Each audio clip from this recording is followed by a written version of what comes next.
Okay بسم اللہ الرحمن الرحیم.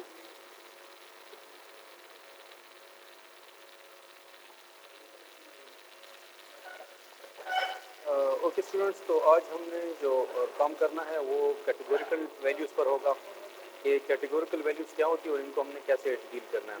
تو کیٹیگوریکل ویلیوز جو ہوتی ہے ہمارے پاس وہ ویلیوز ہوتی ہیں جو کیٹیگریز میں ہوتی ہیں، اور ان کیٹیگریز کو ہم نے آگے فردر پھر انکوڈ کروانا ہوتا ہے. لائک کمپیوٹرز جو ہوتے ہیں، جو ہمارے جو جتنے پی سیز ہوتے ہیں، پروگرامز ہوتے ہیں، یہ نومیریکل ڈیٹا کو اچھی طرح سے ہینڈل کر سکتے ہیں.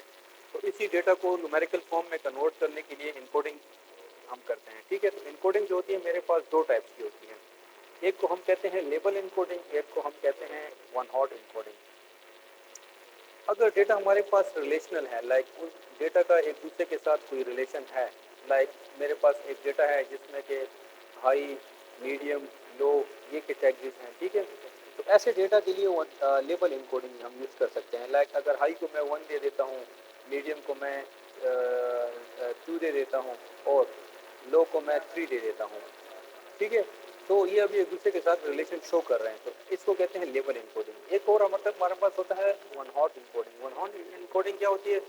وہ ایسے ہوتا ہے کہ لیٹ سپوز میرے پاس ایک ڈیٹا ہے کنٹریز کا. کنٹریز کے نیم ہے لائک آسٹریلیا، امریکہ، پاکستان، کچھ بھی ہو سکتا ہے. ٹھیک ہے، اب ان نیمز کو بھی کوڈنگ کریے. تو اگر میں یہاں پہ لیبل انکوڈنگ یوز کروں گا، اس کو 1 2 3 نیمز دوں گا، تو یہ ان کا آپس میں ریلیشن نہیں. لیٹ سپوز ابھی پاکستان کا لیٹ سپوز 1 آ جاتا ہے، آسٹریلیا کا 2 آ جاتا ہے، امریکہ کا 3 آ جاتا ہے، تو یہ ابھی ایک دوسرے کے ساتھ ڈسپیوٹ شو کر رہے ہیں. لائک امریکہ کو میں 3 پر لے گیا ہوں، 1 کا مطلب پاکستان ہے، تو پاکستان شاید کوئی بہت ایلیٹ پوزیشن پر ہے، ایپیکس پر ہے، تو ایسا نہیں ہے. ٹھیک ہے، تو اس قسم کا ڈیٹا جس میں ایک دوسرے کے ساتھ ریلیشن نہ ہو، وہاں پہ ون ہاٹ انکوڈنگ ہوتا ہے. ون ہاٹ انکوڈنگ میں سمپلی ہم اس کو کوڈ جو ہے میں نے بورڈ پر بھی آپ کو سمجھایا. ٹھیک ہے، اس کو ہم جو ہوتا ہے میٹرکس کی فارم میں کوڈ میں کنورٹ کر دیتے ہیں. تو ابھی آئیں اس کو دیکھتے ہیں کہ امپلیمنٹ کیسے کرنا ہے. سب سے پہلے اسی طرح میرے پاس جو 2 لائبریریز ہوتی ہیں، پینڈاس کی اور نمپائی کی، اس کو امپورٹ کروانا ہے. ٹھیک ہے، اس کے پاس میرے پاس ڈیٹا سیٹ ہے. ڈیٹا سیٹ میرے پاس اس کو اپلوڈ کرتا ہوں. ٹھیک ہے، ڈیٹا سیٹ جو ہے سیلری کا ڈیٹا سیٹ ہے، اس کو میں اپلوڈ کر دیتا ہوں. اوکے، یہ اپلوڈ ہو چکا ہے، آلریڈی اپلوڈڈ بھی تھا. ڈیٹا سیٹ کو میں امپورٹ کرواتا ہوں، تو P D dot reads underscore C S V سے یہ ہو گیا. ٹھیک ہے، ابھی میں چیک کرتا ہوں ڈیٹا سیٹ کو، تو ڈیٹا سیٹ ڈاٹ ہیڈ سے یہ مجھے آ جاتا ہے. میرے پاس جو ڈیٹا سیٹ ہے اس میں 4 کالمس ہیں. ٹھیک ہے، کنٹری نیم کی کالم ہے، سیلری کی ہے، ایئر آف ایکسپیرینس ہے، اور پرچیز ہے.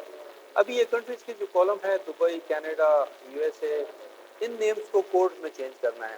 لائک اس کی انکوڈنگ کرنی ہے. تو میں نے بتایا نا کہ جو ڈیٹا ریلیشنل نہ ہو، ابھی ان کنٹریز کا آپس میں کوئی ریلیشن نہیں ہے، نہ یہاں پہ ہم نے شو کرنا ہے ان کا ریلیشن کہ یہ سے اسٹرانگ ہے یا سے ویک ہے یا کچھ بھی.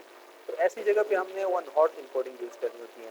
ایک دوسری کالم جو ہے یہ میرے پاس پرچیز کی، یہاں پہ نو یس، نو نو نو یس، اس قسم کا ڈیٹا ہے، یس نو کا ہے. تو اس کو بھی میں نے انکوڈ کروانا ہے. تو یہاں پہ میں یوز کروں گا لیبل انکوڈنگ، کیونکہ جہاں پہ ریلیشن نہ ہو یا جہاں پہ 2 ہی ویلیوز ہوں، وہاں اس کے لیے لیبل انکوڈنگ یوز ہوتا ہے.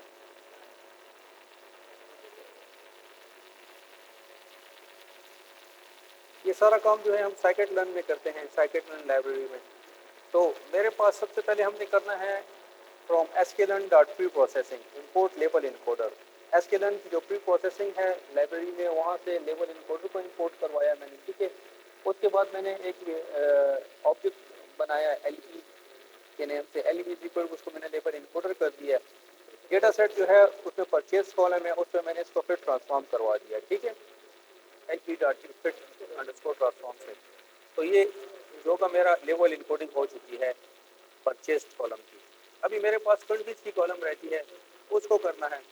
اس کے لیے میں پھر سائیکٹ لرن سے کمپوز سے کرتا ہوں. سب سے پہلے میں نے کالم ٹرانسفارمر کو امپورٹ کروایا. ٹھیک ہے، sklearn کمپوز سے. پھر اس کے بعد sklearn پری پروسیسنگ سے میں نے ون ہاٹ انکوڈر کو امپورٹ کروا دیا. ٹھیک ہے، اس کے بعد میں نے پھر ایک انسٹنس بنایا، لائک ایک آبجیکٹ بنایا سی ٹی کے نیم سے، column transformer like is equal to column transformer. پھر ٹرانسفارمر میرے پاس ہے. ٹرانسفارمر جو ہوتا ہے یہ میرے پاس 3 ویلیوز کو پاس کرواتا ہے. سب سے پہلے اس کو بتانا ہوتا ہے کہ کام کیا کرنا ہے. تو میں اس کو کہتا ہوں میں نے انکوڈنگ کرنا ہے، انکوڈر. ٹھیک ہے، اس کے بعد یہ اسٹریٹجی کا پوچھتا ہے، تو اسٹریٹجی میں نے ون ہاٹ انکوڈنگ کرنی ہے. اور یہ زیرو جو ہے یہ آپ سے پوچھتا ہے کس کالم پہ کرنا ہے. تو کنٹریز کی جو کالم ہے میرے پاس یہ زیرو انڈیکس پر ہے. دیکھیں یہ زیرو انڈیکس پر ہے, ٹھیک ہے, 0 1 2 3 کس طرح ہوتا ہے. تو میں نے زیرو کالم پہ کروانا ہے, تو یہاں پہ زیرو لکھ دیتا ہوں. Remainder is equal to passthrough کا مطلب یہ ہے کہ زیرو کالم کو تو یہ ٹرانسفارم کر دے گا. ریمائنڈر اگر میں نہ لکھوں تو یہ باقی کتنی کالم ہے سب کو ریموو کر دیتا ہے, لیکن میں نے ریموو نہیں کروانا. اس کے لیے میں کیا کرتا ہوں, ریمائنڈر پہ میں یہاں پہ پاس تھرو کر دیتا ہوں. پاس تھرو کا مطلب یہ ہے کہ باقی جتنی کالم ہے اس کو اسی طرح پاس تھرو کر دو, اس پہ کچھ کوئی پرفارم نہ کرو آپریشن. ابھی یہی ڈیٹا جو ہے اس کو میں پی ڈی ڈاٹ ڈیٹا فریم سے کرتا ہوں, ٹھیک ہے, ڈیٹا فریم میں لے آتا ہوں. اور سی ٹی جو ہو گیا یہ میرے پاس جو کالم ٹرانسفارمر ہے اس پہ میں پھر ٹرانسفارم کر کے پھر ڈیٹا سیٹ پہ کر دیتا ہوں, ٹھیک ہے. اور پھر ڈیٹا سیٹ کو میں تھوڑا اس طرح اس کو ایک آرڈر میں شو کرواتا ہوں, لائک پہلے کنٹریز کے نیم آ جائے, اس کے بعد ایئر آف ایکسپیرینس پرچیز آ جائے, تو اب اس کو ہم چیک کر سکتے ہیں. دیکھیں آپ کا جو ڈیٹا تھا دیکھیں یہ کنٹریز کا ڈیٹا ہو گیا, اس کے بعد یہ میرے پاس سیلری ہو گیا, ایئر آف ایکسپیرینس ہو گیا, پرچیز ہو گیا, ٹھیک ہے. سب کے سب جو ہے میرے پاس نیومیریکل فارم میں کنورٹ ہو چکے ہیں. تو یہ آج کا لیکچر تھا, ہوپ فلی آپ کو اس کی اچھی طریقے سے سمجھ آئی ہوگی انشاءاللہ, ٹھیک ہے. ابھی اس کو آپ فردر پریکٹس کریں.